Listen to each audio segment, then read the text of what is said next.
Welcome, everyone, to SkepTalk. It is October 7th, 2024, and you might notice something odd. I'm not Aron Ra. I am the image of, what is it? The smashing image? There's a word. There's an adjective people use. Anyway, I'm not Aron Ra. However, this is Professor Dave. Some mistakes were made and some things happened, and as a result, you get me tonight. However, we are going to focus on our actual guest here tonight, who I'm excited to have. Always actually very excited to have you on.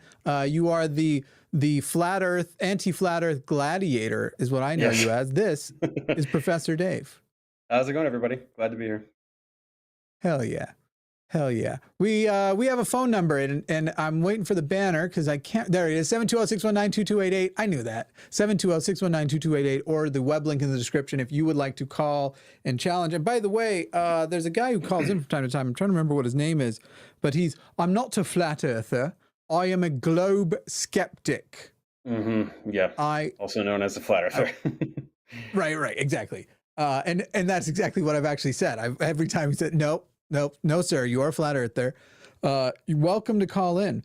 I will be here as a bit of a list. People are going to point out, isn't Jimmy Snow not qualified to be on SkepTalk? Because while I do own the channel, founded the channel, the rule on SkepTalk is that we try to have some scientist, expert person in a relevant field. But I feel that Dave is such an expert that it covers both of us, but I will keep my inputs to the minimum tonight. That's a tall order. Dave, do you want to tell people a little bit about you? One, where they can find you, your background and stuff? Sure. So I run a YouTube channel called Professor Dave Explains. That's kind of the majority of my output. So I'm a full-time science communicator. The main thing I do is the channel. I also give talks, and I wrote a book and things of that nature.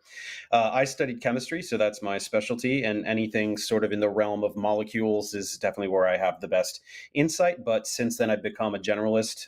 So I try to be pretty comfortable speaking generally about as many scientific topics as possible.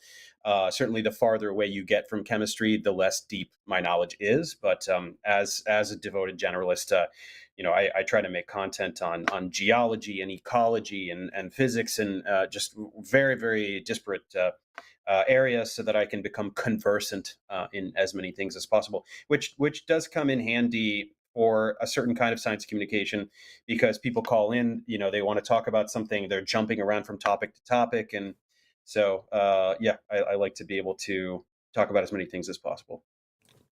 I like it. I like that a lot. On the other hand, I do have some expertise. I know which the best potato chips are, for the record. If ever you're like, you know what, today I need to know which that I have you covered on. Well, I do need that information. What are they? Why would you tell us that and then not tell us what the answer is? For the record, the best one, unironically, this is going to be controversial. The Ruffle Kettle Chips, Kirtland brand from Costco, are the best potato chip. But what flavor? The pink Himalayan salt ones. Okay. Yeah, just plain. Plain. Oh, good. I can't eat many things anyway. I literally can't have garlic and onion in my life right now. So, yeah.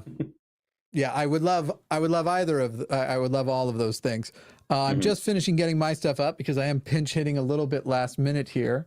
However, also, somebody is calling about this. However, I don't think they are presenting it. I would love it if somebody watching is on the side of the weather being controlled by the government conveniently to affect the election. I'd have a chat with one of those conspiracy theorists. We'll talk a little bit before we get started, too, about the schedule for the remainder of the week. We are looking at tomorrow, chewed gum. By the way, it's going to be a special episode tomorrow. If those of you who like chewed gum, something special and exciting, a nice surprise is happening for the audience, and a thing that they've been demanding a long time. But Eve Was Framed will be back with Alyssa Ljub for that. Eve, the prolific deconstruction I don't know what title I want to give her. She's amazing, though. She'll also be on the podcast tomorrow. Jimmy Snow has a podcast, and Alyssa Ljub, the sex coach, will be on for Chewed Gum tomorrow. Matt will have Mendisa Thomas on this Wednesday on the Hang Up with Matt Dillahunty. Luxander and Arden are holding down the Transatlantic Call-In show. And I will be here on Friday with Forrest, as well as on Saturday with Arden to hit our weekend political shows that we have been adding in the lead up to the election, which is very, very exciting. Then return to us Sunday, where Matt is apparently with Paul in the morning, and Seth Andrews and Eve Was Frame will take out the evening. That's our week of shows ahead. Anything on your mind before we jump in? We can jump into calls, or if you've got you got any thoughts on the Marjorie Taylor Greene says that the weather's being controlled by the Democrats. Yeah, that's why we're out there preventing all of the natural disasters that do happen all the time. Yeah. Also, it just seems to me there are certain conspiracies that you can be sure aren't happening because Trump hasn't said they're happening.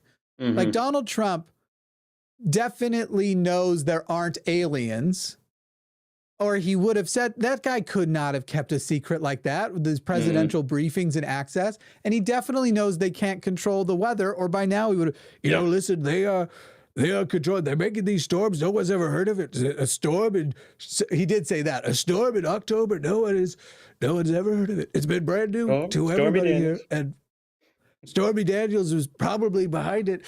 The gravitational pull of her weather balloons are, frankly, anyway. That's pretty solid. That's a pretty solid impression. Thank you. It's my only character trait, so I have to pull it out every time I can. Sure. Every chance I have. It's the one good thing I do. It's the fact that he hasn't said they're controlling the weather, though I don't know.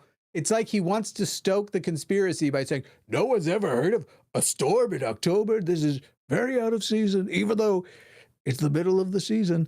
Or he would probably say she's in these days because he is slurring, because the man is clearly, he's losing it. I don't understand. Right. Like, he is actually showing deep signs of Alzheimer's this year.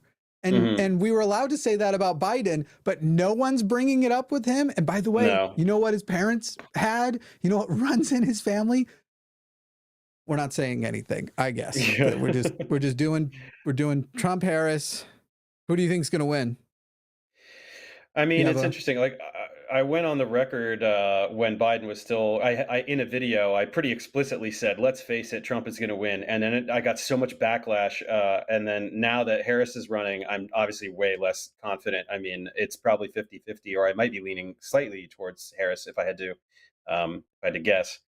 But yeah, who knows? I mean, it's a weird game.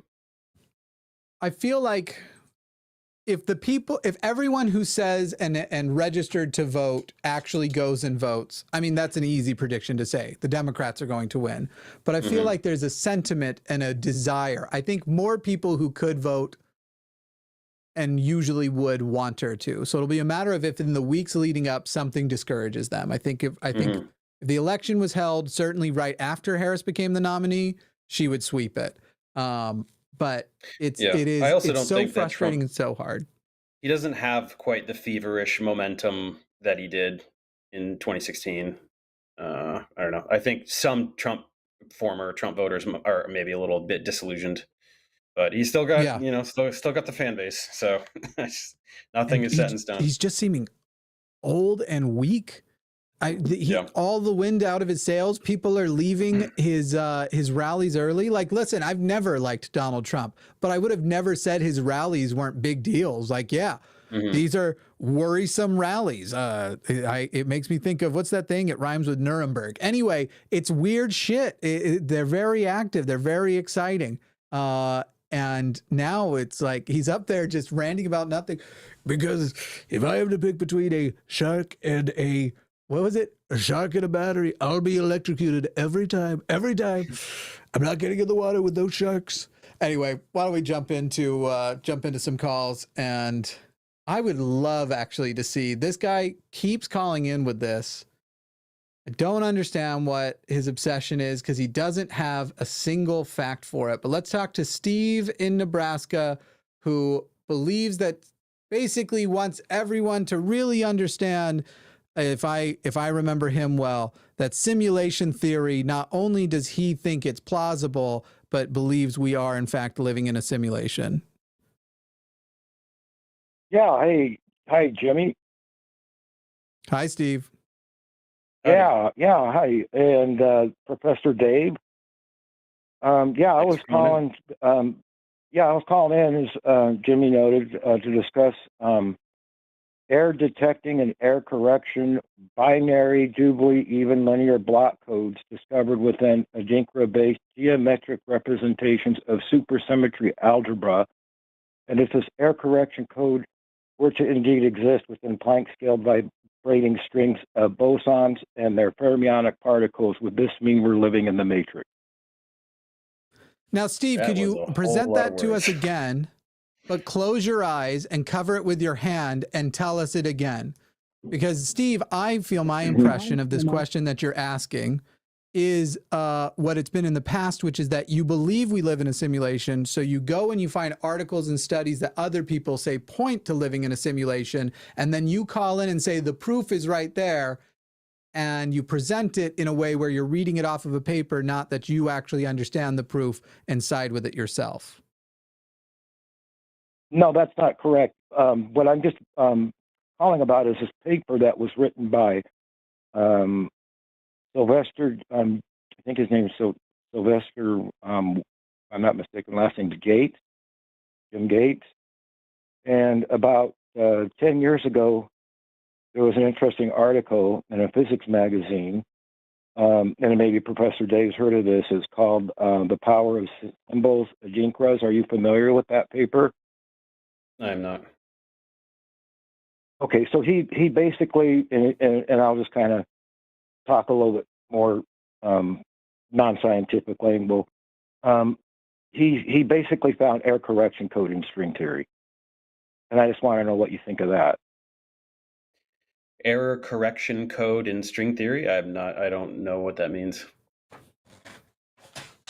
Okay, so you're not even aware of this.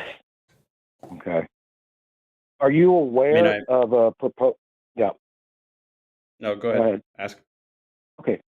Are you aware of a proposed experiment that annihilates an electron with a positron, yielding two infrared photons resulting from the dilated particles? Hypothetical dissipated 1.509 bits of simulation programming code, which would theoretically indicate that we're being simulated. Nevertheless, this very testable hypothesis remains untested. Why haven't physicists done this test?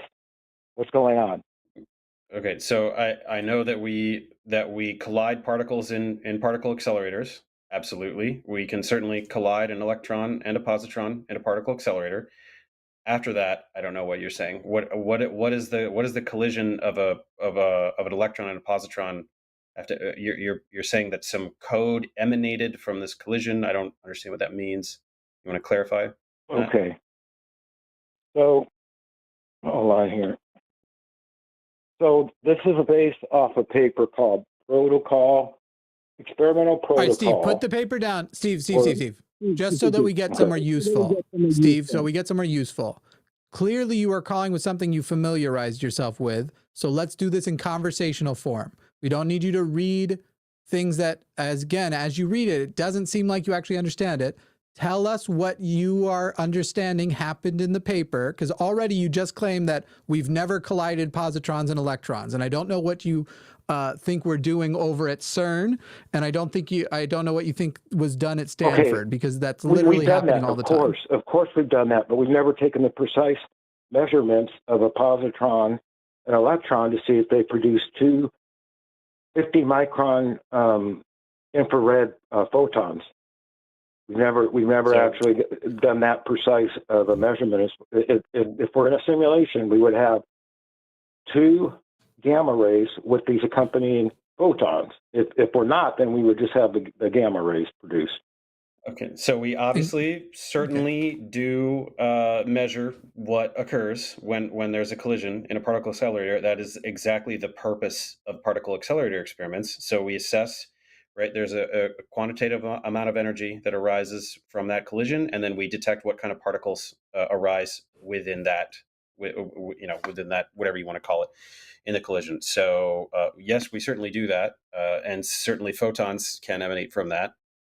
So why would you think that we don't do that? Because obviously we do. And why would any particular set of particles propagating from that collision dictate that it's a simulation? What does it have to do with a simulation? So if they're interactive, stable, fundamental particles of mass containing bits of information serving as programming code simulating the particle's charge, mass, and spin. What do you mean simulating? What do you mean code? Like what you're using words like code and things. This is a simulation programming code that's encoded within particles in theory. And they're going to run a test. They could run a test on this, but they haven't done it yet. So if one bit of info were erased from an encoded particle, there should be an equivalent amount of dissipated heat, as observed when one bit is deleted by a computer. Particles having info storage capacity, there are electrons, up quarks, and down quarks. A binary-based info system of 3 equally probable outcomes contains a maximum info content of roughly 1.5. Steve. No more numbers. Yes. Layman's terms. You do not need to read to us the study that, again, you clearly don't understand because you keep resorting to it. I wrote Just this speak down to in us my in the own common. words, so you can even. Great. Now speak it to us in the common tongue. Speak it to us in the common tongue. Whatever specific number you are suggesting, 0.5082113, divide it by the division of blah, blah, blah, blah, blah, blah. It just turns into nothing. Do you think we're taking notes and checking your math? We're having a conversation over the phone. Google speak this. to us in the common tongue and explain. No. Is in a particle. No. Just Google it. No. Google it. No. 1.509. No. It'll come right up. What do you mean? How many? Why is that? What does that mean? Yeah, Google information it. of what nature? Information is not a tangible thing that lives inside of a particle, right? Steve, stop talking over the host, or this is going to be a very short call. You sets of particles. There's information that describes sets of particles. Information is not like a physical, tangible thing that lives inside of a particle. So when you say we don't know that yet because we have to run the test, and you physicists aren't running the test. I'm saying that it doesn't mean anything. I'm saying it would cost a few $100,000 to run this test. Steve, and the funding for this is only a few thousand. Steve, was Professor Dave done when you started talking? I'm sorry. Go ahead. I'm sorry. I don't mean to. I'm sorry. I get overly excited and I get anxious and talk over people. I apologize for that. Sorry. So we do particle accelerator experiments. They're very expensive. They're more expensive than a few $100,000. But we do them and we see what particles emanate when they collide. So yes, we do that. And then for me, the disconnect is when you start talking about information inside of a particle and codes and things of that nature. We're colliding particles. We see what particles arise naturalistically, right? There's nothing about these experiments that either lend any evidence to or against simulation theory. That's the thing about simulation theory. It's like trying to prove or disprove a god. You kind of can't do it. And it's interesting to muse about and have interesting thought experiments about and things like that. But I don't think that anything you're saying about particle accelerators actually correlates with the conclusion that you experimental protocol of the mass energy information principle. Mass energy information principle. Paper, yep. Experimental protocol of the mass energy information principle. Okay. Elaborate, I guess. By Dr. Melvin Bobson. All right. What do you want me to do with that? And how does it account for the quantum spin paradox? Hang on, Steve, how does that account for the quantum spin paradox, which expresses as a function of space-time? Let's put this, let's We can no, talk answer my question. all night. Answer my questions, because I'm doing to you what you're doing to us. I know about a specific concept and can repeat to you words that I don't actually understand correctly. But how does it account for the quantum spin paradox, which expresses as a function of space-time? Well, particles can be in two places at once. That's quantum mechanics. No. That has nothing to do with what I'm describing. Don't do your quantum moo on me. That's not going to impress anybody. I didn't. I'm not doing quantum woo. I'm sorry. Do you not think quantum? Do you think quantum physics is woo? That's what you want it to be. I'm trying Absolutely to make it real. Not. I'm trying to put it to the test. I'm pointing out that you actually have no idea what you're talking about, that you have a thing that you think is true. And so you are just getting articles and going, here's a thing that either I read on Reddit proves it, but I don't understand how. And when I ask you for clarification this is peer on a reviewed. concept. This is peer reviewed. Yeah, but yes, and you don't understand it. it. There's a lot of mental dynamics. Your physicist guy there knows that. He's not going to tell you that. He knows what's going on. He knows he can run the simulation test, and he's pretending he doesn't even know about it. Hey, Steve, I'm not a particle physicist, dude. I don't work at a particle accelerator. Aaron, I'm sorry. I got you I got you mixed up with Aaron Adair. Oh, I'm sorry. I apologize. Well, my Aaron's not a particle physicist either. He studied phylogeny. No, Aron Adair is a physicist. He's Aaron Adair. I'm Dr. so Aron sorry. Adair, who also works on the channel. Guys, my bad. I feel bad. I'm not a physicist, man. Oh my goodness. But I'm sorry. Definitely still nothing that you're saying. All right, stop apologizing. Maybe I'm sorry. Yeah. Okay. Great. Now stop talking when other people are talking. Goodness sakes. Okay. All right, Steve. Steve, here's the deal. Here's the deal. I will talk to the person that you are citing who understands it, and I will offer anybody who works at the line to talk to them. But you have shown multiple times you don't actually understand what you're saying. You're reading off of things. You don't actually get it. And when asked for any kind of clarification, you actually can't engage with the clarification, which, by the way, is a question that technically could have been asked. I don't know whether you could have made something up and I wouldn't have been able to fact check it because I don't know the answer to it. I just put words together. So it's kind of what you're doing, Steve. And there's not really a way to. Steve, you believe there's a God, right? Well, I believe we're simulated. It could just be. It could. Okay, I don't know what's running the simulation. Where do you think our simulators came from? Then that's futuristic post-humans. Way more interesting to me. Where do you think where did the simulators come from? Where did the you expressly believe that we are not a function of the natural universe doing natural things, right? Right. Oh, that's a whole nother topic. Right, so, a whole nother day. So where do our overlords come from? Yeah, but exactly that he just asked you. What do you mean it's another topic? No. There's another thing I'm calling in on. I spoke to Forrest about it, so I'll speak to in more detail with him about it. Okay, man. I get it. You don't have the things printed out that you would want to say if we move to this topic. Is that what it is, Steve? You got other callers, and I don't want to take. You want to talk to somebody that's more agreeable, and we'll just nod along with what you're saying. I'll say one topic. I think you guys should have a one topic per caller limit. So just out of respect for other thank calls. you, Steve. What would we do without you, Steve? I know, right? Hey, you guys take care. All right. Yeah. Bye. See you, man. In my life, I have met 1.5 good Stevens, but I have met dozens of them total. And I just want to say, I'm developing a theory, and that last call is sort of affirming a bummer. Yeah, Steve's kind of sad. I don't know. Hey, do you know if? Go ahead. I was just gonna say, it's just like there are so many people out there who really unfortunately, this is just how pop sci works, especially with physics. It's the oversimplification of frontier topics that are kind of infantilized such that the general public with no knowledge of physics it puffs themselves up into thinking that they understand it, and they don't. And it's I'm not going to pretend that I do. I know more than that guy, but I'm not I would never ever be I'm an expert in particle physics or anything like that. Not even close.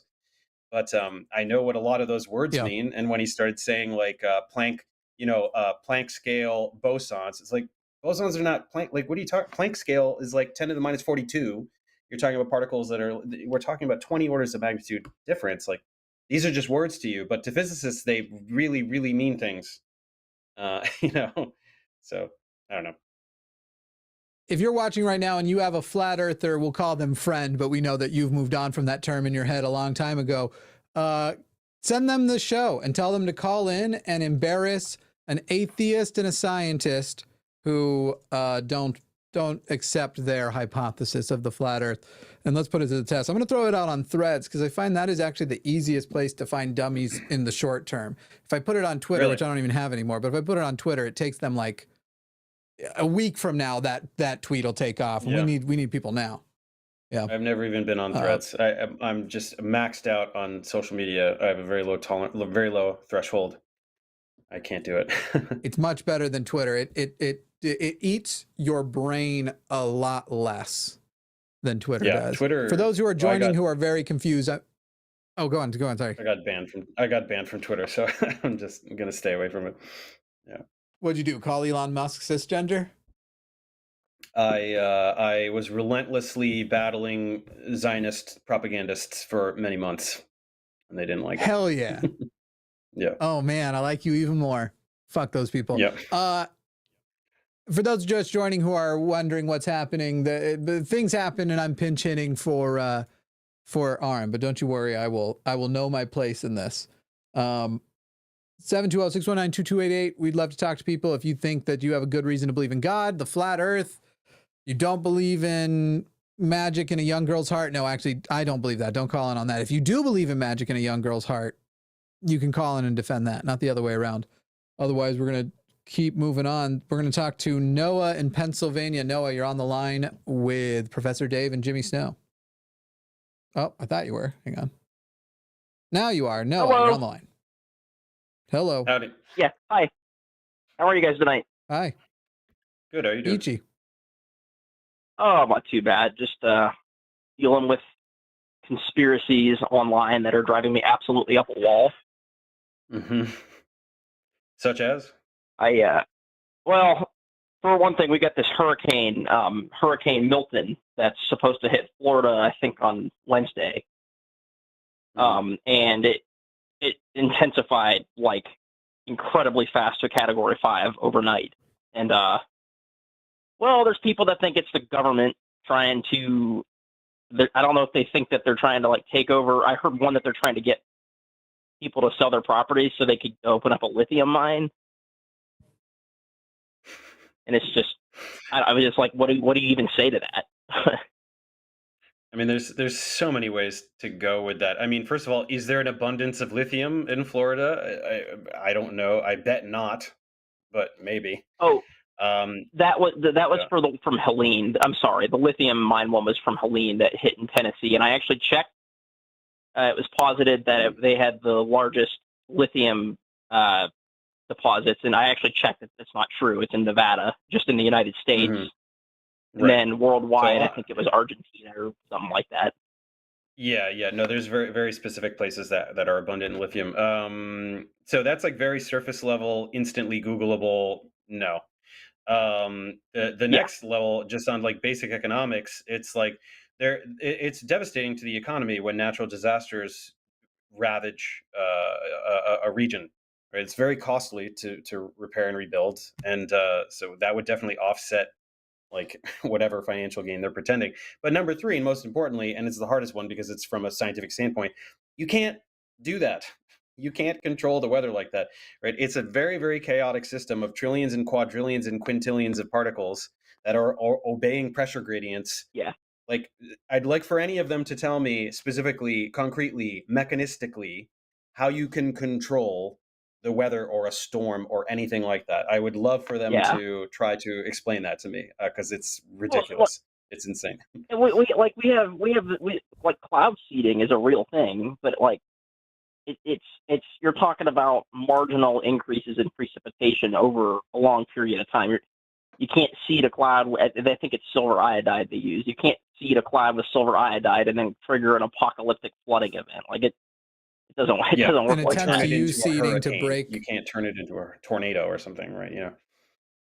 In fact, they've only tried to use seeding in the past to see if they could reduce the impact of a hurricane, and they failed. They wanted to see if they could basically erase the eye wall by using seeding. They could break it up or something.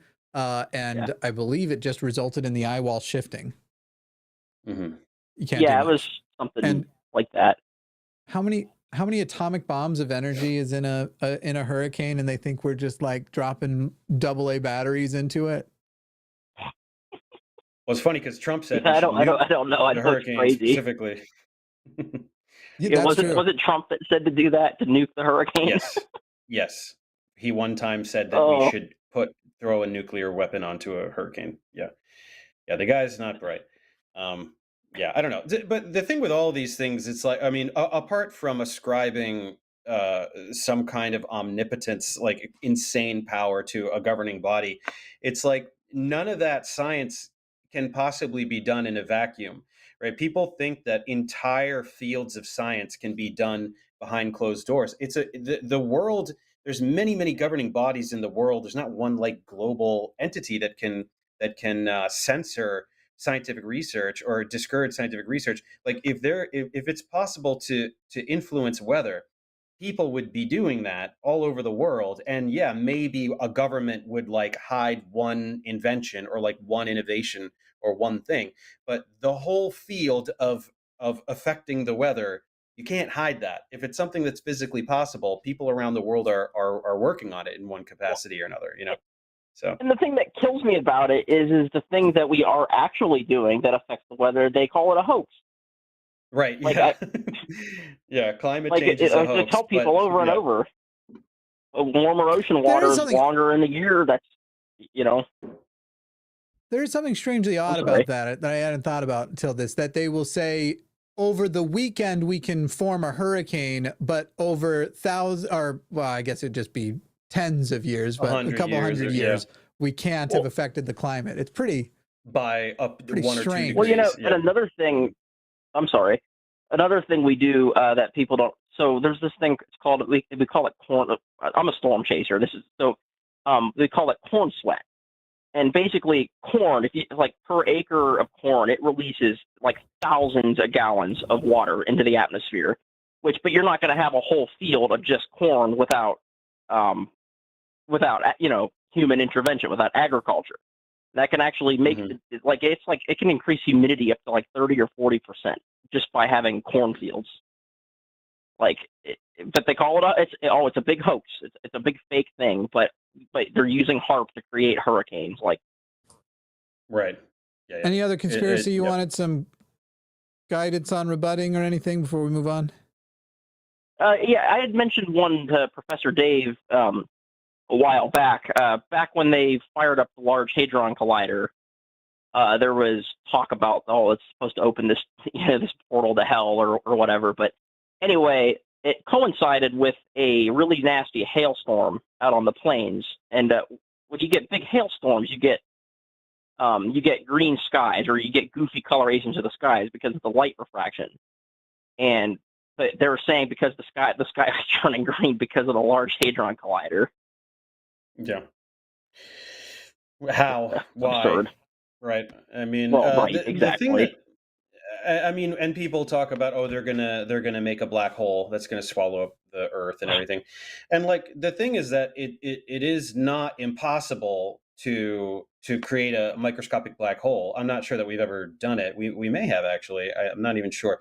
But the thing that people don't understand about particle accelerator experiments is we're manipulating matter on the most unbelievably tiny scale imaginable. So anything that we're doing, it's happening in a region that's so infinitesimally, mind-bogglingly small. The idea that it would have some impact on, something even a meter away, let alone the sky or whatever, anything else. I think people just don't really understand what particle accelerators are and do. Really, there's all sorts of different things you can do with them too. Like there's how many different types of subatomic particles? It's not like there's one specific subatomic particle. They can do stuff with all sorts of different. Yeah, I mean, I'm not a particle there's a physicist, couple dozen. I don't know, but there's a few dozen in the standard model, and it depends. Like, different particles emerge from it depends how much energy is generated by the collision, which depends on how massive the particles are and how fast they were going, which is why we have to build bigger and bigger particle accelerators, because once they are like the closer the particles approach the speed of light, the more energy is required to accelerate them even further, to the point where the lighter something is, the easier it is to accelerate. So that's how crazy it is to get something going 99.999% the speed of light or whatever it is. Even a subatomic particle, so much energy to get up to that speed. So I actually read something the other day about it. They think that they actually might have gotten a particle to go over the speed of light. I was just curious if that was something that you had heard about, or if it looked legit to me, but I mean, I'm not, again, I'm not a particle physicist, so it could be total. I don't want to talk about it if I don't know what I'm talking about. Yeah. So.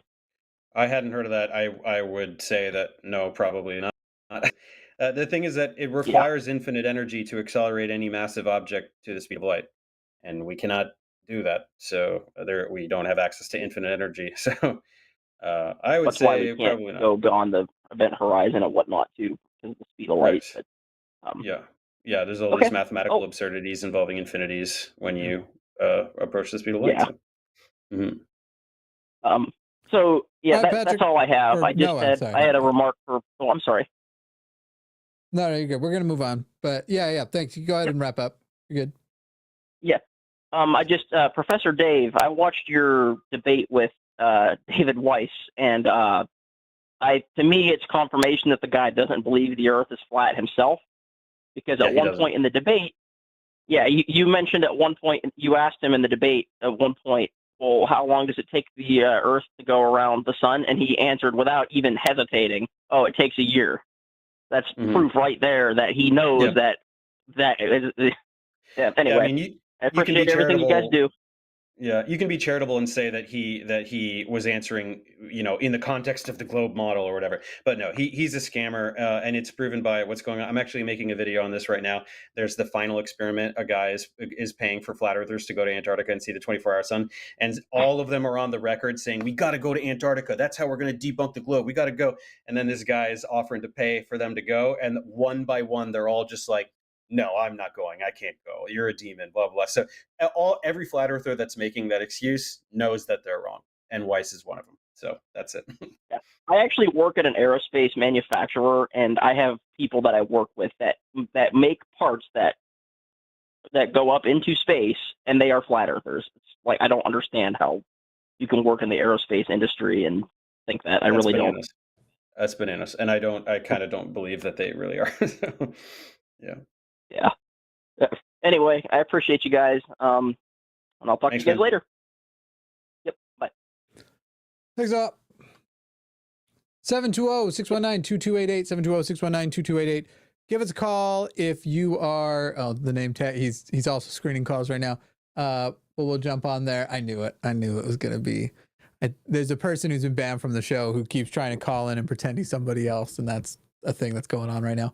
Anyway, drama. 720-619-2288. If you believe in God or a off the wall scientific idea, if you're a young earth creationist, any of those things, give us a call and tell us why. There's also a web link in the description if you so choose. But again, that number is 720-619-2288. I had something I was going to present. A thing that I had seen recently, and I can't remember what it was, but another really dumb conspiracy theory that's been popping up lately. Any that stick out as particularly special to you lately?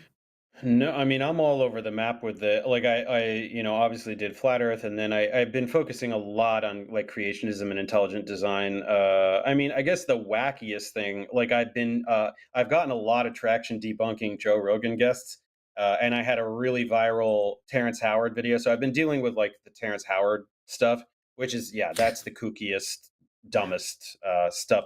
I mean, it almost feels like it's not even fair to be making content on this but the thing is that like these guys, like Terrence and other people like that, like they tricked so many people. Like I think that first caller might be receptive to the stuff that Terry says, just because it's just a bunch of word salad. The guy has no idea what these words mean, and yet people are like, he's a genius. My God, like I debunk other people. Like, I mean, I just did one on the Weinstein brothers, Brett and Eric Weinstein, and I think that they're very talented at their grift. Like and they have, because they have doctorates in respective fields, so they know how to talk. You know what I mean? Like they're definitely grifting and lying, but they know how to speak. I am sympathetic to those who fall for their grift because it's convincing.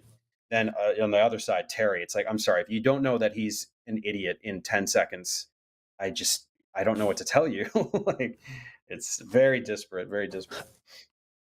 I remember him saying 1 × 1 has to be 2, as I recall, right? Wasn't that his thing? That's his main thing. That's the cornerstone of Terryology. But see, that's the thing. He's so dumb. It's like he can't lie about he can't do fake math about differential equations or calculus or even algebra. He doesn't even understand algebra, like middle school algebra. He has to lie about arithmetic because it's the only thing that he can wrap his head around. You know what I mean? So that is funny. Yeah. And imagine if he was correct, the fundamental things that are like keeping planes in the air and stuff would all just fall apart. Yeah, I mean, I don't know. None of it can be. It's the most inconsistent with reality thing that you can imagine. Basically, it's like, it shocked me because I went all these years thinking that flat Earth is the dumbest, most indefensible thing. And then I was like, even flat earthers would be like, yeah, obviously 1 × 1 = 1. I mean, what are we talking about here? So I found something even dumber, and I've been kind of harping on it a little bit, but it led me to Eric Weinstein. So then I did the Weinstein ones because Weinstein went on Rogan with Terry, and that was a whole debacle. I don't know. I'm having a lot of fun with the Rogan guest angle, so I'm gonna keep it up probably. Let's see. Let's talk to Patrick in South Carolina. What's up, Patrick? Hey, how are you? Patrick. I'm all right. How are you? How's it going? Good. You're on the line with Jimmy and Professor Dave. Hello. Okay. So I just like recently I've been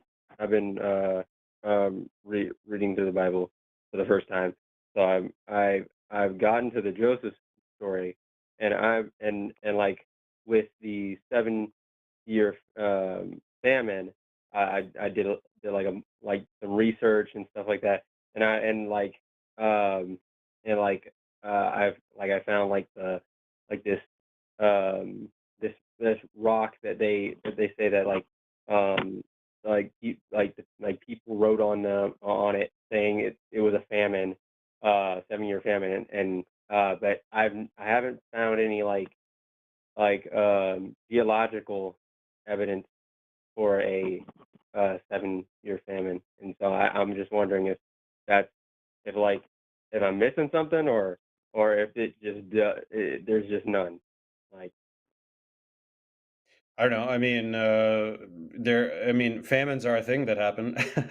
I mean, that's the thing, though. Like, let's say, like, like localized floods and famines and pestilence and things of that nature. These things happen, and they can inspire stories, right?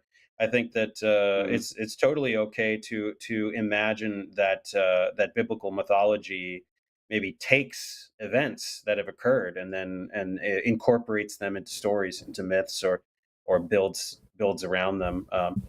I don't know about the history of famines. I don't know if there's a specific famine that there's evidence for that a story describes, but it just doesn't even interest me that much because it's like, yeah, like all of these things happen. There was a war, there was a storm, there was like, yeah, of course there was. Like these are things that always happen all the time. But well, I was specifically trying to figure out if it happened at that time. yeah, where they think it happened at that time. So I was just I have no problem believing if there was a drought, but I mean, I don't see any geological evidence of it, and I'm wondering if I'm missing anything,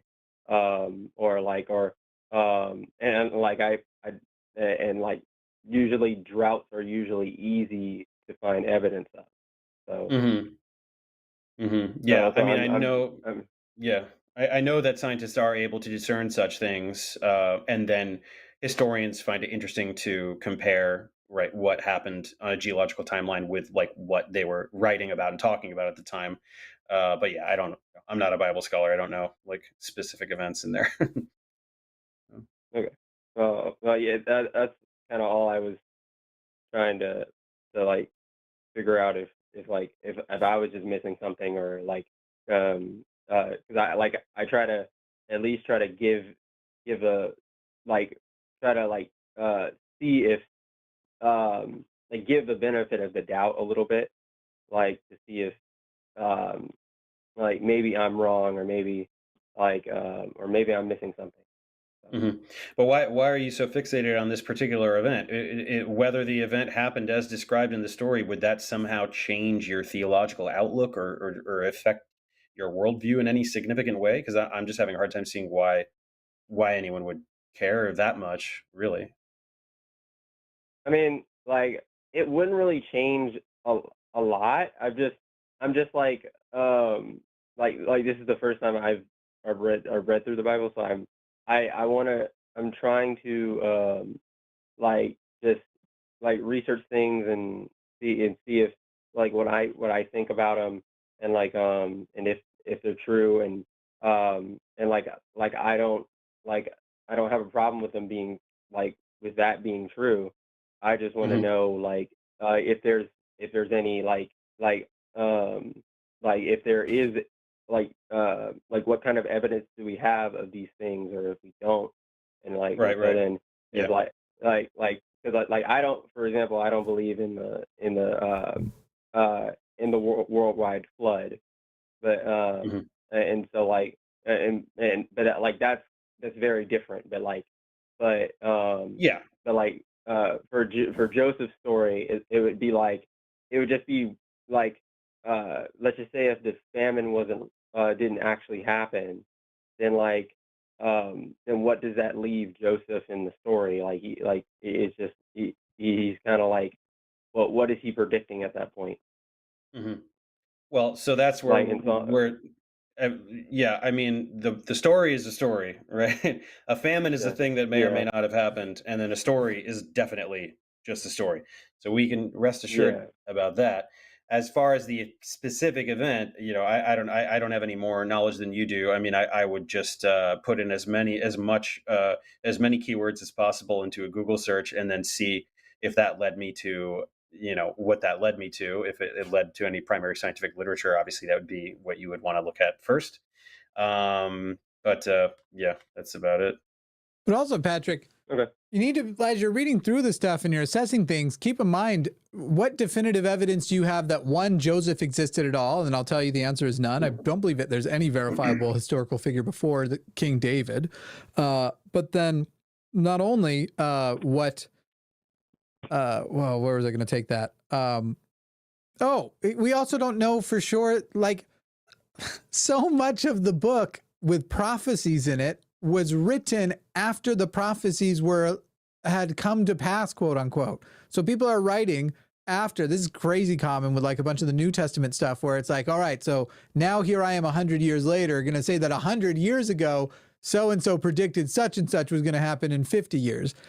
If you don't have a good like as far as, wow, that would be crazy if somebody predicted a 7-year famine or something, but first prove the guy existed in the first place, and then prove that he actually made that prediction before Well, the not even famine. predicted, right? It's just in the story. It's just here's the thing that happened, right? It's not even a prediction. Yeah. It's just so. I mean, you were correct to like the global flood. That's a catastrophic apocalyptic event that there is no geological evidence for. Right? Geologists pretty unanimously agree there was never a global flood where water covered all of the earth.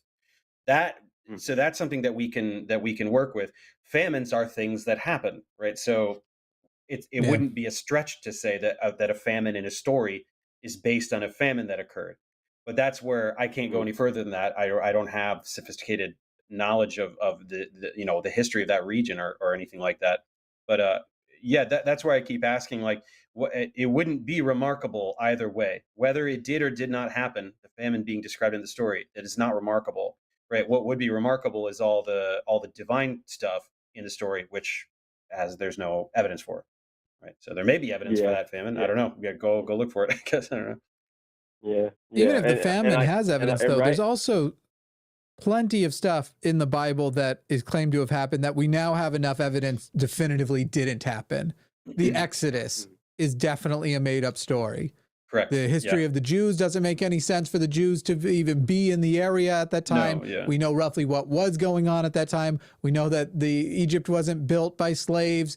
The engineers were actually very venerated people, and we know that there's no chariot wheels from them, as people like to claim. Yes, because the archaeological data is very old clear satire. That the Israelites had their kingdom over there, and there was trade, and there was all kinds of stuff but the Jews were not slaves in Egypt. That is pretty much agreed upon by historians and archaeologists.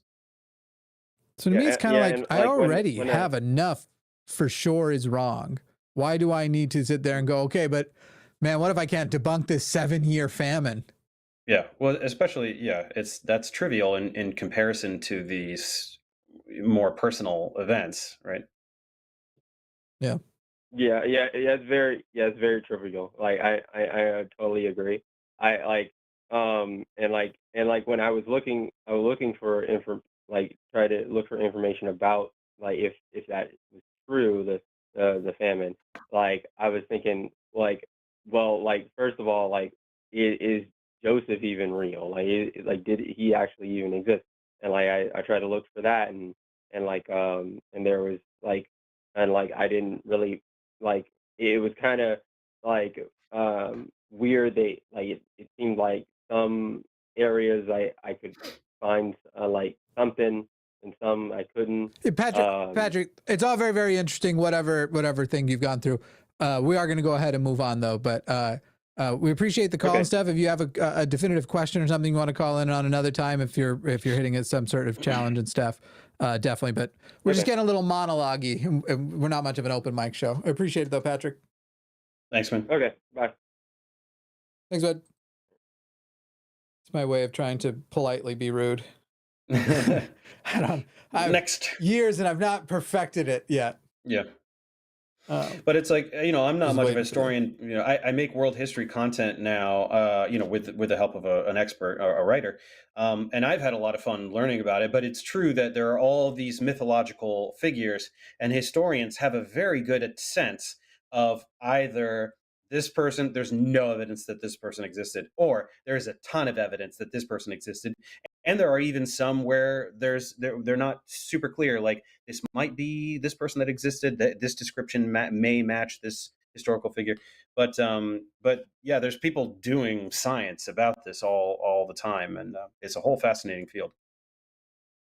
There is something I don't know if it'd be accurate to describe it this way, but it does seem like with some figures, they'll say like, yeah, with this figure, we know they exist because this isn't this. And that's pretty much the threshold in which we would say they existed. And it's quite a bit. And then there are others where it's like maybe a more significant figure where they're like, okay, so listen, this is kind of the Jesus thing to me. We have lowered the standard by which we say definitively he exists. However, we do all accept that he existed. And that's why I'm not a mythicist, but I've always found it very funky that so many people are just shit on mythicists when it's like, you guys have clearly moved the goalpost on this guy. Yeah. So the standard of evidence. I mean, we're talking about pharaohs, we're talking about tombs, and we're talking about just a lot of data, a lot of physical evidence corroborating the existence of a person. Yeah, that's not always the case. So. Yeah. I think the name is pronounced Greg. If it's spelled right in here, I've got Greg in Australia. Is it Greg? Did Greg have an I in it, Greg? Grieg? It certainly does, yeah. You guys can hear me okay? Wonderful. Yeah. I know Edvard Grieg, the composer. It's not, no, it's not Grieg. Grieg would be IE, not EI. Oh, yeah, that's true. All right. Yeah. Fair enough. All right, Greg, you are an Australian who sounds a bit Kiwi-ish, but I'll take your word for it. Who you used to be... used to be an atheist, but now you are a theist and think you can present to us a naturalistic explanation of God. Yeah, I didn't quite say I thought of myself as a theist. I definitely used to subscribe to the idea of being an atheist, and I certainly do not believe in the supernatural or a transcendent divine being, a bearded wizard in the sky. Definitely don't believe any of that stuff. But to be clear, you're not an atheist anymore, correct? But I'm not an atheist anymore because I started to. So what would the alternative to not being an atheist be? Just agnostic. Well, but not really. It's not. It's a different proposition. Mm-hmm. No, I wouldn't say. Or you say he doesn't believe in the supernatural. I definitely don't believe in the supernatural. No, not at all. And I certainly think that the Bible is a story. Mm-hmm. Story. But you have an idea for Tell us about the God that you... deity? Yeah. Yeah. It's sort of the reason why I question it is because I question what we consider to be real, whether something is real in objective reality or subjective reality. Because people who believe in God as a supernatural being, transcendent being, they believe it in their subjective reality. It's just as real to them as it is real, objective reality is to a scientist. So what I'm doing here is I'm suggesting that you can believe in a naturalistic God that emerged, say, for example, from our evolution, right? Not a supernatural being, but a naturalistic God that exists in our psychology, right? Does that make sense? Craig, it sounds like you called to... Yeah. Go on, sorry. We evolutionarily developed the mental capacity to conceive of the idea of deities. That doesn't make them manifest. No. Not just be able to conceive of deities, but that it was an important part of our evolutionary development. Sure. That's fine. Say for example, in nomadic hunter-gatherer tribes, there's animalism, right? We believe in the spirit of the animals and the spirit of the trees and stuff like that, and that can evolve into belief in higher deities. Yeah, I mean, I think that the evolution of religion is somewhat like what you described, probably, yeah. Yeah. So if it evolved as a human psychological trait, doesn't that make it real to us? Like, does that not make God a real thing? No. Okay. No. Because you can imagine because objective reality is the only thing that's real. Real has a meaning, at the very least. Right. Real has a meaning. Yeah. Truth has a meaning. I'm questioning that. And none of to say real to me, I have zero concept of. To tell you the truth, Greg, as you've been talking, I've been like, holy shit, I made it as a joke, and someone called to defend that they believe in magic in a young girl's heart. Because it seems very comparable to that you believe because she believes it, the magic is there.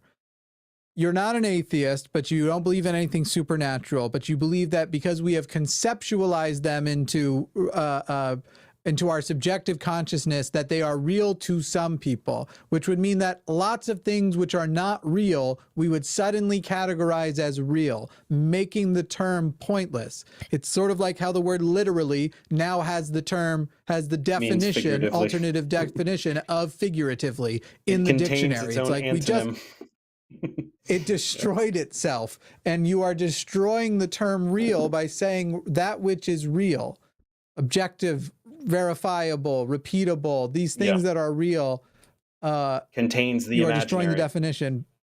Even in math, by saying those things that don't. Even in math, we divide numbers into real and imaginary, right? They're categorically different. So you're saying that which is imaginary is real. Yeah, like Jimmy said, you're changing the definition of the word real, right? To contain things that or not? I'm not sure that I'm changing the definition of the word real. You guys have just described objective reality, and I agree with your definition of objective reality. Then you're being reductive. You're basically going,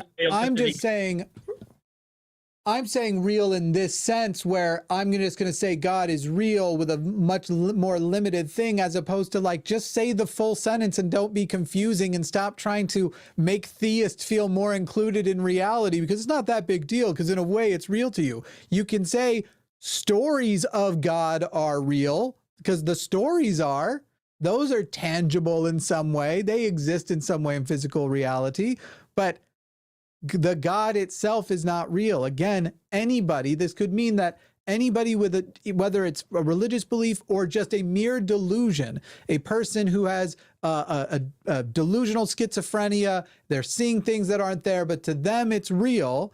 And if you want to have the conversation about how do you convince that person it's not real, you don't. We have no solipsistic solutions. And unfortunately, if you can break through to them, you try to. But the best we have is you as an individual, Greg. You woke up in this world and you seem to interact with other individuals, and you try to interact with them and verify that some experience is the same and consistent with you as it is for them. And if that is the case, you have the best ability to say that you believe that thing is real. And that's where belief becomes knowledge. That's where the Venn diagram overlaps. But technically, knowledge is a subset of belief. So even all of that, you can still go into this weird, I don't know why you're tiptoeing toward it, this weird solipsistic thing where, but then at the end of the day, I feel like that's where we're headed. How do we know any of this is whatever? It feels like that's the natural progression. And we don't. There's no solution for that. So the best you can do is you either woke up in this reality or you're a part of mine, because I'm experiencing you. And I have no other choice but to act as though you are real and see that which is in common between the two of us and call that real. That's the best any of us can do. See which we can both interact with. If we can both interact with something, that's firm evidence that's evidence that it is a real thing, right? And the more people that can interact with it, table, whatever, water, anything. But the God that you imagine, that doesn't fall into that category.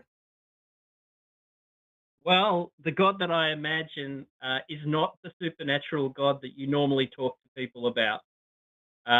It is a product of our evolution. It is, and I wasn't going, by the way, I wasn't going towards the solipsism argument at all.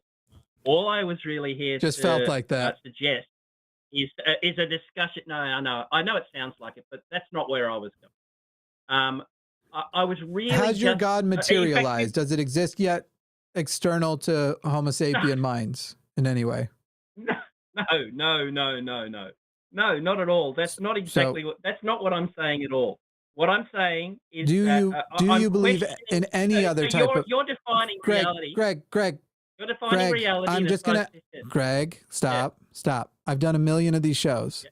The questions I ask you will be more productive to the conversation to answer than whatever monologue you want to go on. I promise. I don't just jump in with bullshit questions for the fun of it.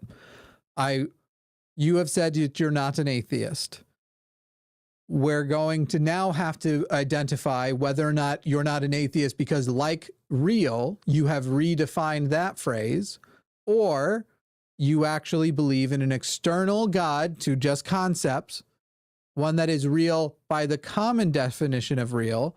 And that's what I want to know at the moment. Do you believe in a God which exists external to Homo sapiens, that if all Homo sapiens died would still be present? No. Good. So do you acknowledge that by the common definition of God?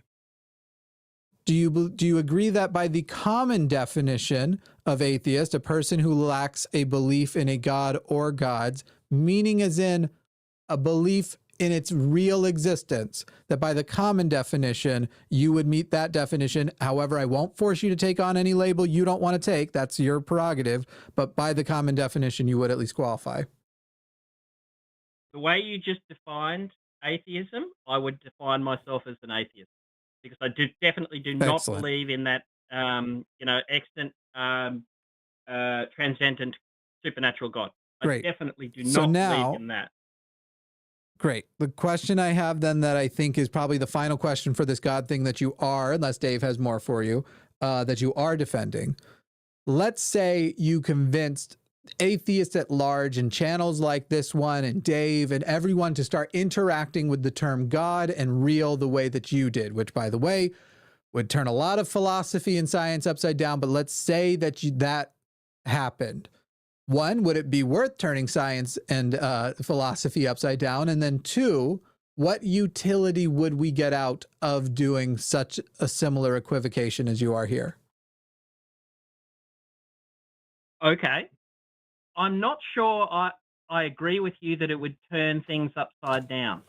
I don't think I agree with that. Then just go to question two. The value that would come from it, I think the value that it would come from it, your second part of the question, the value that would come from it is more of understanding where people's irrational, what I call would be an irrational belief in a non-existent being, where that comes from an evolutionary psychology perspective, and show a little bit of, how can I put it, give those believers a little bit of a break, because they are human and we have all evolved as humans, right?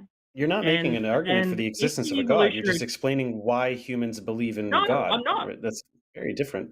No, I'm not making an argument for the existence of an objective God. I'm making an argument. I'm making an argument for why we have that psychological construct of God. Got it. Greg, excellent. Here's what I think. I think now that we live in a world where secularism is widely accepted in a lot of places, we should keep engaging the psychology sciences in discovering the answers to those questions and not indulge, quote unquote, give the believers a break. Because I will also remind you that the believers still have the most institutional power in the world. And it's not them who need the break. They are the ones that we are fighting against in America, for example. Go ahead. Nobody is campaigning to disallow people from believing whatever they want. There's no danger there, you know. Yeah, right. And they're still the majority. So, Greg, what terms on the atheist side are you going to change to make the God believers accept us more? Marjorie Taylor Greene calls non-Christians delusional constantly. How are you going to bridge that gap from her? Yeah. I would do exactly as you are doing, which is challenge the supernatural nature of God and challenge also, you know, people who are pushing towards theocracy. It is a seriously big problem, and I agree with you there. Mm-hmm. You know, never give those guys a break. That's not what I'm proposing at all here. I just wanted to explore your definition of atheism and whether or not you would, to some degree, accept God as a psychological construct. And it's been a good discussion, and I really appreciate it. So thank you very much for that. Yeah, I appreciate you, Greg. Look up what's called the equivocation fallacy and read about it, because it's what you're performing, just so you know. Little final tidbit I'll for do that. Thanks, man. Okay, I will do that. Cheers. Great. Thanks. I guess my confusion is, like, isn't break. Yeah, give the believers a break. They've had a rough couple millennia. Isn't a God by definition supernatural? Or if it's not supernatural, then it's just an imaginary friend, right? He's basically making the case that imaginary friends must be real. No, maybe I wasn't following. I mean, I can relate to some people who want to use the term God if they, for example, do believe in a simulation theory, and that, like, if we simulated a universe, we would be the gods of that universe, even though we existed naturally. But I don't believe in simulation theory because I don't think it's been adequately evidenced, despite being read parts of a study at the beginning of the show. Right. Well, I don't know. I just simulation theory is like believing in like a simple deistic God. You know what I mean? It's just we're never going to prove or disprove this. It's just right. We'll all die not knowing if it was a simulation or not. What are you going to do? You know? And it doesn't, I think a lot of these, like deism is the same way. It's one of those things where people go, oh, an answer I can grasp the headline of and I feel better. And I'm sitting there going, I don't feel better. Now I want to know who coded the coders, right? Where did the coders come from? I want to know what their world is like. I would have no more any interest in our universe if we proved it wasn't the base reality. I would only care about the realities, which... Sure. And then, of course, is there's, you know, did you ever see, what is it called? The 13th Floor? Did you see that movie? No, but I've watched the episode of Futurama. Oh, okay. Yeah. It probably takes some inspiration. But 13th Floor is really good. It's a very underappreciated movie. I think it's good. So if you guys like that kind of sci-fi stuff, give it a watch. Deals very much with the reference what we were just talking about. The reference to the 13th floor, because that's superstition. So, and you're saying it's about simulation theory. You know that like tall buildings often skip the 13th floor. It's about simulation type stuff, and I, for the life of me, cannot remember why it's called the 13th floor. I haven't seen it in a very long time. I assume it's a reference to the superstition that on the buildings skip the 13th floor because it's unlucky to be on the third. I don't. Yeah. But I don't remember what that has to do with the plot of the movie. It's not really, but it's just, that's what the movie's called, and it's really dope, and it has to do with like this kind of simulation stuff that we're talking about.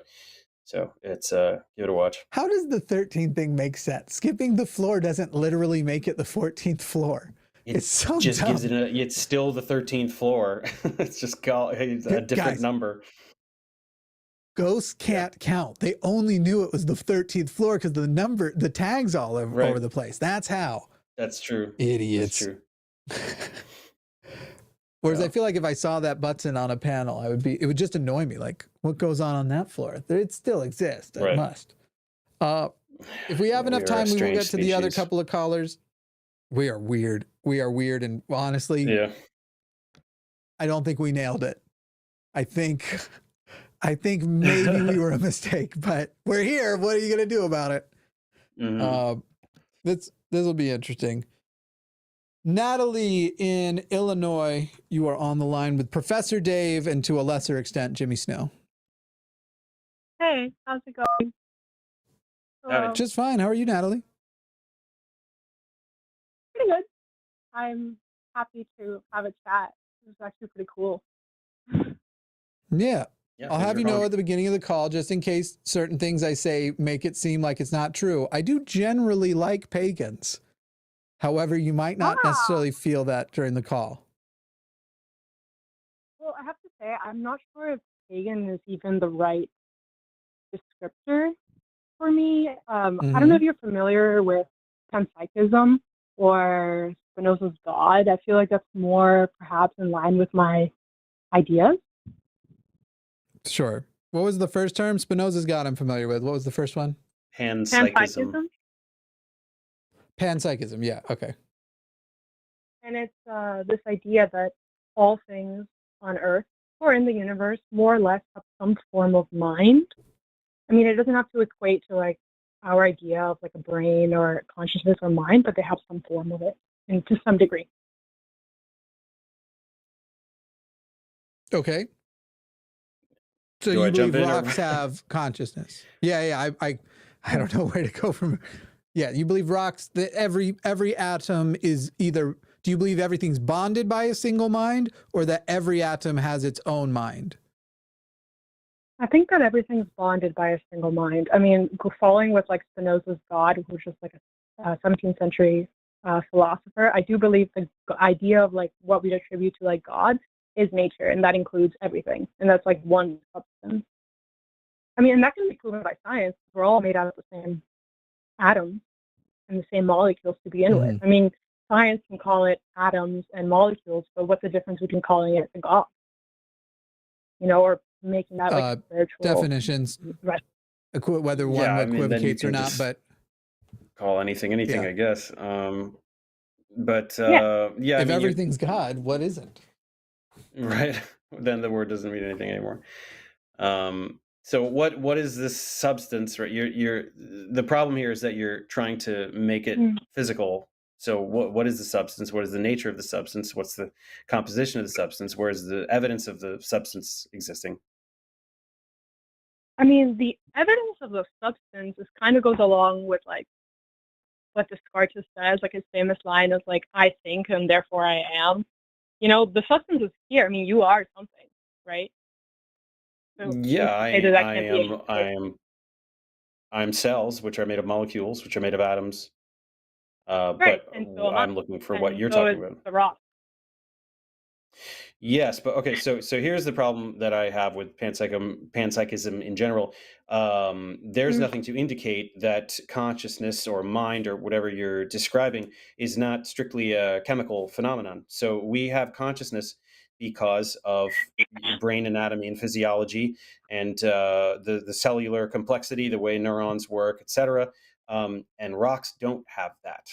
So we can think because we have that structural complexity that resides within the brain, and rocks do not. Mm. Rocks are just repeating units of a crystalline subunit that's repeating in every direction for a lot, and that's not something that can produce thought or mind or anything like that. So to say that a rock has mind, why? Why would you think that? Give me something concrete. I mean, I also feel like the English language doesn't have necessarily words to describe what I'm trying to say, because I feel like when you say mind, it's so tied up with like human consciousness, which of course a rock cannot have. And then if I were to say energy, that would really bring out sort of like this new age like thinking that you would obviously like hate and like dismantle, you know. So but Natalie, what kind of content? By the way, I want to acknowledge that everyone, rewind the tape. After discussing rocks, Dave said, "Give me something concrete," and I appreciated it and thought it was hilarious. But I didn't know if anyone else got it. Yeah. Anyway, Natalie, what kind of consciousness can a rock have? That's a good question. I mean, I don't think a rock can have consciousness in the sense, in the way that we have consciousness, humans, or in the way that a cat would have consciousness. Okay. But I still think that there's some sort of like let's pause there. Let's pause there, Natalie. Do we have evidence of human consciousness outside of the fact that we're experiencing human consciousness individually? Are we able to confirm and show that there's evidence of other beings other than ourselves? In other words, can I get evidence that Dave has consciousness and other humans besides me have consciousness? Oh, this is kind of like the simulation sort of thing. Like I could be the only real person sort of argument. No, quite the opposite. This is not a trick question. The answer is yes. Yes, we have plenty of evidence that, right. We can map the brain, we can watch the brain. In complex ways. Yep. So what this is going towards is, can you tell me some kind of characteristic of a rock or some kind of behavior of a rock, if that would be a thing that would exist, that results when presented with stimuli? Is there something that about a rock that is not adequately explained by normal geological principles that to you would indicate that it has mind or something like that? But I feel like you're very much coming from this like scientific empirical perspective. But is that the only perspective that, I mean, it's the only perspective that is currently legitimized, right? But I mean, I wonder if there's like another way of like relating to a rock. I mean, it's not, I feel like it's so easy. It's not like Natalie, has other ways ever, are you talking to us on a smartphone right now? Yes, I mean, I am. Yes. You're saying I'm has any other way besides science? Like these are scientific phenomena, right? Science is the study of the physical world, right? So what other perspective, right? I'm looking for something for you to, I almost said concrete again, right? Give me something about a rock, right? It can be from any angle you want. It doesn't matter. We just need a place to start. I need you to tell me something about a rock that you think defies the simplicity of the way we describe rocks from a geological perspective. Sure. I mean, I think I want to go back to this like idea of like attunement and awareness to your surroundings. Like, let's say that I'm, sitting by some rocks and I feel a certain way, because of like the landscape and there's a bunch of rocks. I mean, is that only because of my internal mind and my internal state, or is that also dictated by the rocks that are around me? I'm not completely sure I understand. I think I get it. It's you just have sensory the perception. experience is yours alone. Yeah. But I kind of want to say that these rocks, they can have some sort of energy, and I know that the energy really has like this New Age kind of connotation to it, but I don't know how else to describe it in English. In the English language, I don't really think that's really. I worry then we're engaging with, you've got a sense of an internal sense of this is right, and I have these ideas about this, but I can't actually give it a comprehensive definition of consciousness. I wonder if you'd be able to give a comprehensive definition of mind as you are engaging in panpsychism. And I'm feeling like we're just hitting more and more things that you can't define, because whenever I hear the word energy, and then I go, oh, got it. So what form of energy are we talking about?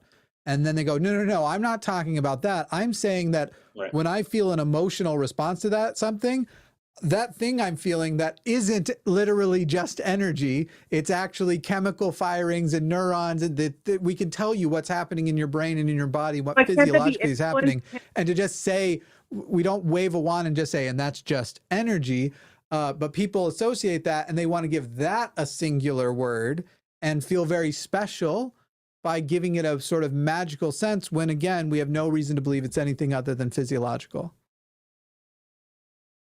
I mean, yeah, I want to encourage you to keep staying away from the word energy, because it's not going to go well. Yeah. I mean, I do agree that I'm kind of coming up to a block by inability to like define what consciousness or a mind is in panpsychism, but I also believe that to define is the limit. So just because we don't have like the definitions doesn't mean that something doesn't exist. Convenient. But that's not the problem, right? I don't need for you to define consciousness or define mind.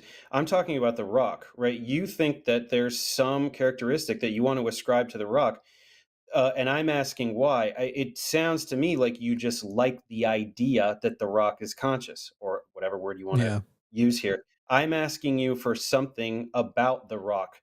Tell me something about the rock that makes you conclude this, right? That the rock is more than what geology describes. Not just I want that to be true. I'm asking, give me something about a rock, right? Talk to me about rocks. Well, why are you so fascinated with geology and like science and these empirical forms of study? I mean, in the 1600s, alchemy was like a form of science, and people believed that was true. Natalie, but, no, Natalie, it wasn't a form of Natalie, it was not a science. But if you can present to us something, the reason I brought up the smartphone earlier, if you were talking on the smartphone, is because the smartphone is a pretty good indication that science can pick some shit up and figure some stuff out. Because I can take this device and do a lot with it, and it's the product of science. Can you give me something that is not science, some other way to test the reality of our surroundings, the truth of what is around us, that at the very least you can point to the fruits of being the very direct fruits of, and go, look, it's been reliable when we have engaged in, if you were a person who believed in prayer and you could show me that prayer works independent of what, what science might say or whatever, but you can actually show that the fruits of prayer are evidence enough that it's worth noting. If you want to give us the alternative, as long as the alternative is reliable and can produce flight and medicine or some equivalent, then I'm down. But right now, you're not telling us the way you're getting to truth and that it's a good way. You're asking, why are we sticking to our things that have done it? You're pointing to things that we were wrong about, right? We were wrong about a thing, therefore I can make up anything I want, right? Alchemy was a proto-science that helped us develop chemistry. But you're saying, why are you coming at this from a scientific perspective? Science is the study of the natural world. A rock is a natural object. Science is how we study things. It's how we gather knowledge, right? So, if you and consciousness also is as far as we can tell, something that we can describe scientifically. It's part of the physical world. So I'm not trying. These are not trick questions, right? I'm just saying, let's talk about rocks. Tell me a thing about a rock that you find interesting and indicative of these other characteristics.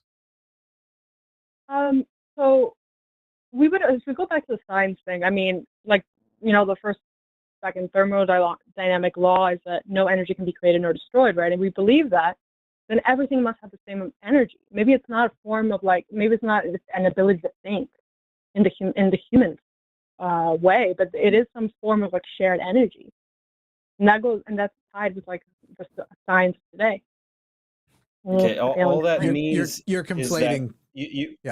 Yeah, you have conservation of energy. So any kind of chemical or physical process, that just means that energy can be transferred into another kind of energy. So you can have gravitational potential energy, and then when something falls, that is transferred into kinetic energy, and then when it strikes something, there's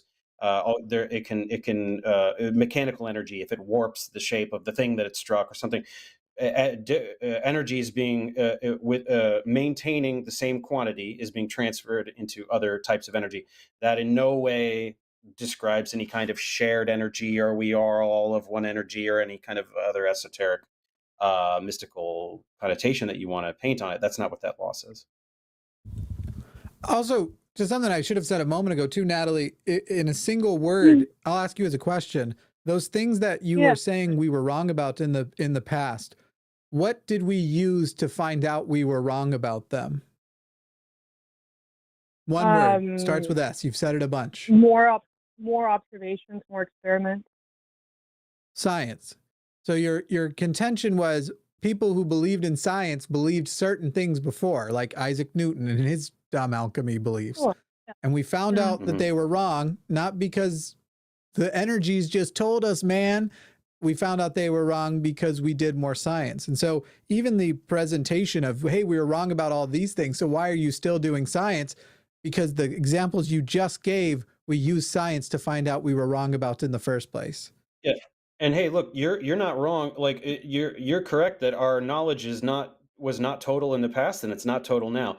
And you are absolutely free to say that there's something incomplete about our understanding of consciousness, because you'd be right. We don't have a complete understanding of consciousness. It's much more. Our understanding of consciousness is nowhere near the level of our understanding of like molecular systems or something like that.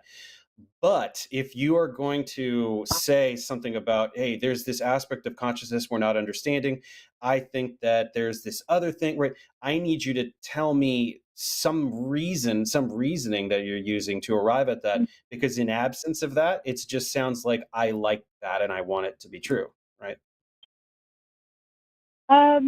Okay. Yeah. I mean, I definitely hear. I mean, it's not that I'd like it to be true. I feel that it's true. Like I know that it's true. Okay. No, Natalie. Okay. You were right the first time. You feel that it's true. Knowledge and feel is different. Natalie, let me ask you this. Is Christianity true? I mean, it is a real institutional religion. Yes, it's real. But is it true? You know what I'm asking. Don't be pedantic. You know what I'm asking. Like, is it true in the sense that like the Christian God is real? Is that does the Christian God exist? Does the Christian God exist? Did Jesus Christ come die for our sins? Right. He didn't die for our sins. He was a historical figure. Great. So the answer is simply, Natalie, really deeply believe all that stuff. To kind of further this a little bit, I do believe. No, Natalie, don't further it. Just engage with the question asked. This is where I go crazy with callers. You can do your thing in a moment, but don't try and go, actually, I know you were going somewhere, Jimmy, and sure, it's your show, but what if I do a different show first? You can talk about yours in a moment. Is Christianity true? Yes or no? Does the Christian God exist? Did the Christian sacrifice happen of Jesus Christ for our sins? Is the story of the Bible true? No. The literal history of this earth? No. Great. No. So your evidence feel that it is, though, for right? the energy thing is, I feel it is true. And that's a lot of Christians' evidence for it. And they say, I feel it so deeply, I know it's true. So how do we convince one of the two of you? Hang on, Natalie. How do I convince what mechanism do I use to convince the Christian that they are incorrect, which you agree they are, that wouldn't also eliminate your worldview? So repeat the question actually for me, if you may. You both believe on the same basis. I feel and therefore know this energy thing is true. Christians, I feel and therefore know Christianity is true. What mechanism should we use, you and I, to convince the Christian that they are wrong because we agree that they're wrong on that wouldn't also eliminate your worldview? A mechanism that would definitely prove them false, that you couldn't modify the mechanism to prove yours false too.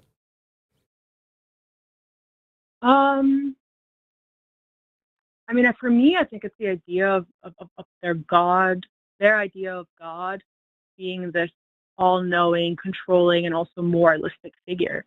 Like, why would that be? So that's not a mechanism, because you're basically now just saying you also feel theirs is untrue because it doesn't make sense to you. And therefore your mechanism that you think should be adequate to disprove their belief is, I feel it's untrue. Well, Natalie, I feel yours is untrue. Does that make it correct? Or do I need to do more than just feel that it's untrue?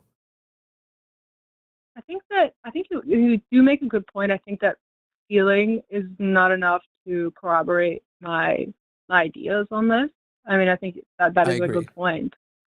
Mm-hmm. If I were to compare it to... Do you want to maybe call back once you've tried to put up, maybe you sit down with a notepad and go, okay, I'm not going to go with feelings based, and I'm not going to say I feel and know it's true, and write out the best reasons you have and your mechanism that isn't science, because you said that it isn't, that science wouldn't do it, the mechanism you would use to get there and why that mechanism is reliable the way we can prove science is reliable. Do you want to work on all of that and call back and see if you can present it? Yeah. I have another suggestion too, though. And so you clearly have, this spiritual leaning, and you have a spiritual journey that you're on, which is totally fine. I would suggest to supplement that, not to replace it, to supplement that, learning the basics about chemistry and geology. I have very excellent tutorials on my YouTube channel. I'm very proud of my geology tutorials. They're very clear and succinct. They're short, easy to watch. If you learn about rocks, what rocks are made of, how they form, etc., and allow that to supplement your spiritual musings about whether rocks are conscious or not, I would like to see how those work in tandem and if that changes your thoughts. Thank you for the suggestion. Okay. You're welcome. Yeah. Professor Dave Explains. That's what you're going to look up on YouTube. Geology playlist. Chemistry if you need some prerequisites, and physics and a bunch of other stuff. Whatever. All right, Natalie. Bye. Thank you. Have a good one. We'll try and take this last one quick. Warn the caller in advance that we may have to move on if it starts to go too long, because we've got a little bit of a time limit here tonight. But yeah, just a few minutes. William in Arkansas, you are on the line with Professor Dave and Jimmy Snow. Hi. Basically, I was going to ask Professor Dave about the statement he said that it takes infinite energy to hit the speed of light. So how do photons do it? That's mainly just what I want to know. Infinite energy for any massive object to reach the speed of light. Photons are massless, so they exclusively go at the speed of light. They can go no other speed than the speed of light because they have no mass. Anything with mass, even a tiny particle, infinite energy to get to the speed of light. That's actually really cool. Thank you. Mm-hmm. You're very welcome. I will say there are rocks that have auras, but that aura is basically shut up and die, and radiation joke. Very good. All right. Thanks, William. That's all. Thank you. No problem. Bye. So if a photon is put through a gravity lens, is it not actually moving slower than the speed of light? It's just relative to or are you saying that once it's released from that, it will return to the speed of light? Yeah, I mean, it's still like you're talking like a black hole or something. It's still moving the speed of light there. It's just unable to escape and come back the other way. I guess what I was asking is, I've heard of the phrase slowing a photon, but is that not literally what's happening, or what is? I don't think so. No, yeah, and people often talk about the speed of light through various materials. That also is not literally changing the speed of light. You're changing the path of the light. So if it has to interact with many more particles as it moves through a medium, as opposed to a vacuum, in a vacuum, it is not interacting with atoms, right? A photon will be absorbed by an atom and then released. And if it is interacting with many atoms as it moves through a medium, that will change. That will appear to change the speed of light, but you're elongating the path of light as it has to interact with so many things. It's still going to be pretty fast. Just reading but yeah. We just watched, I want to say it was a supernova. They were able to observe the same supernova 3 times because of gravitational lensing or something. It was some cool thing. Interesting. Oh, like you mean like like we got it and then it curved around some other thing, and that's interesting. We got it again, yeah. And it might not have been in it many articles ago now, but it's recent. and it may not have been like eyesight, whatever. We may have been looking at it through something other than just like a telescope, like a regular eyesight. But you can telescope see supernova. I mean, you can there's record, like people saw a supernova. The Crab Nebula came from a supernova that was observed in like 1200 something. Like they're so incredibly bright that you can see a supernova in another galaxy. It's brighter than the galaxy, the whole rest of the galaxy. It's crazy. So it was James Webb Telescope watches ancient supernova replay 3 times and confirms something is seriously wrong in our understanding of the universe, which this is Live Science. They may be editorializing. That sounds like some pop site. And yeah. Zoomed people on click on supernova. anything that says everything we knew about physics was wrong. So click this. Instead of learning physics, read this, because the rest is all wrong. So we're from square one again. Just read this article and you'll know all physics. It just blows my mind. I have such a bone to pick with these freaking science journalists, man. It really bothers me. I do have a science question that maybe you know that just popped in my head the other day, because I'd watched a thing about the expansion and like what the edge of the universe would be, and then what if we went beyond and all that. All that I got, but I think I recall that they said the universe has a radius of 48.6 or something, 48-ish billion light years. Does that sound correct? Yeah, it is something like that, because of the expansion that has occurred during the time that the very distant light we're seeing had to travel to get to us. It's something about, it is something like that. Or actually, it might be 92.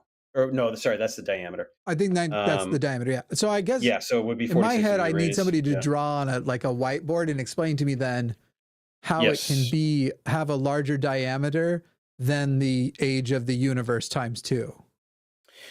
Because of the accelerating rate of expansion. Yeah, it's something like that. Yeah. Something that just I'm like, I'm sure there's an explanation, but I'm like, if it's 14 billion years old-ish, then the furthest 2 particles that came from the same point could be from each other would be 28 billion years. And then you could say, well, but it would take 28 billion years to get from there to there, the light to get there. So then it'd be like 56. Maybe that would be true. That would be true if the light was traveling through a static universe, right? But we're talking about it traveling through an expanding universe. So space-time is stretching as that is occurring. Something like that. Yeah. I'm going to pretend that, now it makes sense. I'll get it another day. We got to do super chats. It's something along those lines. Yeah. I'm not an astrophysicist. I got to get you and Aaron. We got to get you and Aaron together at some point. Sure. We have Dr. Aaron Adair, who is both a PhD in physics and a Bible scholar. Like, he does both. It's interesting. It's too much. He's one of those people where it's like, I'm decently smart. And then I work with people like you and Forrest, who are very smart in your own right. And then you get this other tier where it's like we all kind of hate how smart that guy is because he's too smart. Right. It's annoying. Yeah. But I love the guy. I'll start and we'll trade off. From TaylorMade, get your super chats in now because we're not going long tonight. So get them in now if you want them read. TaylorMade says, Professor Dave is the GOAT of owning science deniers. It's always a pleasure to see you on the line. Jimmy, go fuck yourself. Love, bud. Thanks, man. Thank you. Thanks for the kind words. $5 from Mr. Boricua 10. Boricua. Roll the R a bit. Boricua. I can roll my R's. I speak Italian. Jimmy, I've had some good results with the food. Still going to keep my mostly fruit diet, though, during the day. Oh, yeah. I do. I'm on an extreme diet for my health stuff, not actually for losing weight. Losing weight just happened to have been a great side effect. So that's what that's referenced to. Actually, not so much a side effect is when you can only eat like 5 foods, it's actually a lot easier to not snack. You're like, oh, great, more chicken breast. Yeah. Jonathan says, shout out to the line. You crazy internet kooks have been invaluable in my Christian to atheism journey since the algorithm blessed me 6 months ago. Go fuck yourself, Jimmy. P.S. Appreciate the public service you do, Dave. Thank you. I assume somebody's cued you in. Everyone doesn't hate me. Yeah. Go for yourself. I remember that from last time. Everybody says that. Yeah. $5 from Bryce Barnett. Professor Dave, you've gone on record stating we are not monkeys. At least twice recently, Aron, Forrest, and Erika say we are monkeys. So yeah, we are technically old world monkeys, right? We're apes. The most recent, apes is a more recent clade. And so we're not modern monkeys, but we fall into is it catarrhines and platyrhines? I did all the anthropology stuff. Actually, Erika helped me. She wrote the scripts for it. So yeah, technically we are old world monkeys, but that's not what creationists mean when they say monkeys. They mean modern monkeys, which we are not. Right. Yeah.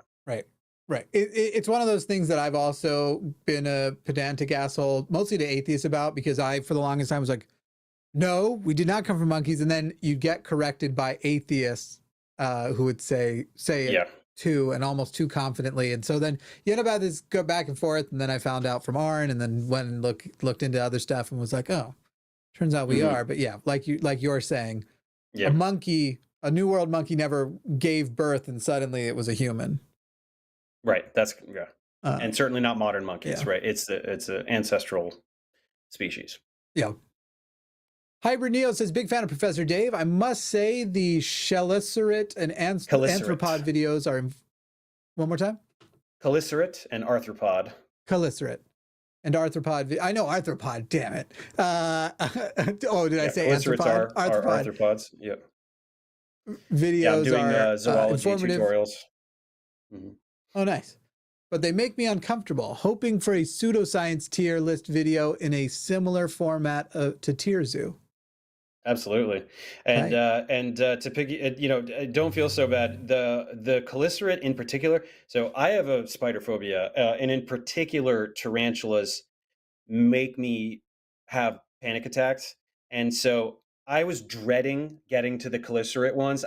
There's like 3 videos, and it's about spiders the whole time.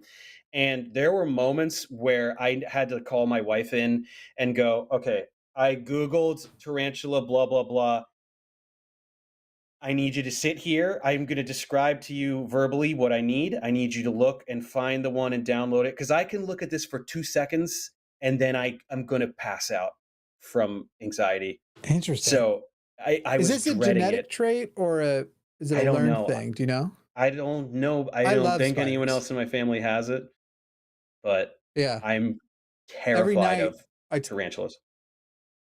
I have a partner elsewhere, and on many nights I at night will go out and give her the update on all the spider nests that I'm keeping track of and what they're all doing and which ones I like the most. Bad. Like, I don't like them, but like I can kill a spider in the house or whatever, it's not that big a deal, but just certain ones. Bro, I free handle black widows. I have a feeling you wouldn't be down. No, I don't want to do that. Yeah. Do you know they are one of the most docile species of spiders, and that if you get bit by one, it means you were trying to, but not right. No, if you don't compress their abdomen, they won't bite. I know, no, totally I know. Irrational. A lot of people don't know that about black widows. They think black widows are aggressive and want to bite you. I feel you. I have a my phobia is tornadoes. Just knowing that there might be a tornado, I'm on edge all day. I can't sleep, makes me sick. That's mine. Yeah, those are scary. I mean, that's more rational. They can kill you. For me, though, it's like today our tornado threat is up to a 2, and so it could happen. And now I'm like locking down the house and bringing the truck inside and I'm making sure the closet is good and ready for us to take shelter. It's pretty obsessive. Anyway. All right, $5 from Aliyah Shana Silverboat. What did one atom say to the other? It seems I may have lost an electron. I should really keep a better eye on them. Quantum woo. Go fuck yourself, Jimmy. That's a pretty good one. I've never heard that one.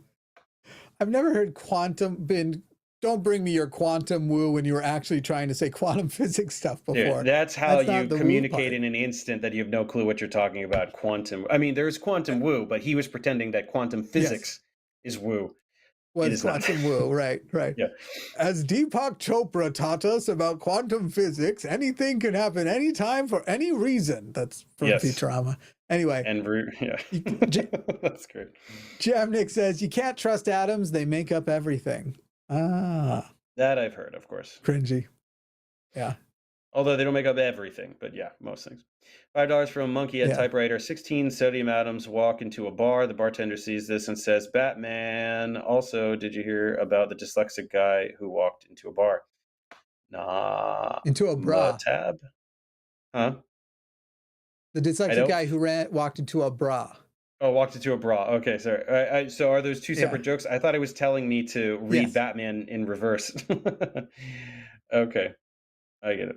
Yeah. No. On to the next one. Boring Key says, Jimmy, what song is from the intro from SS Sunday Show After Dark 927? I need it for a friend. Hi, Dave. Thank you for your work on DI and AIG. P.S. I lived on the 13th floor. If you're referring to just the intro and outro, I don't know what that's called, but if you're referring to, I don't know if you'll hear it if I play it. If you're referring to this song, is anything coming through? I can't hear it. No. It could be Welcome Vault Dweller, and it's an Epidemic Sound one, but it's about Fallout, and it's the theme song to my podcast, even though the podcast is not about Fallout. Anyway, on to the next. Is that a pencil sharpener? No, that was a pen. I was crossing something out. I didn't know that anyone could hear it. Oh. For some reason, it sounded to me like the... Right, because I was making circular motions as I was crossing something out. $5 from Jamnick06. I was wondering why the rock kept getting bigger and bigger, and then it hit me. Sounds pretty good. Raven 200, the 13th floor superstition has the same logic as Guido Mista from JoJo's Bizarre Adventure. His 6 bullets are labeled 1, 2, 3, 5, 6, and 7 because he's superstitious about the number 4.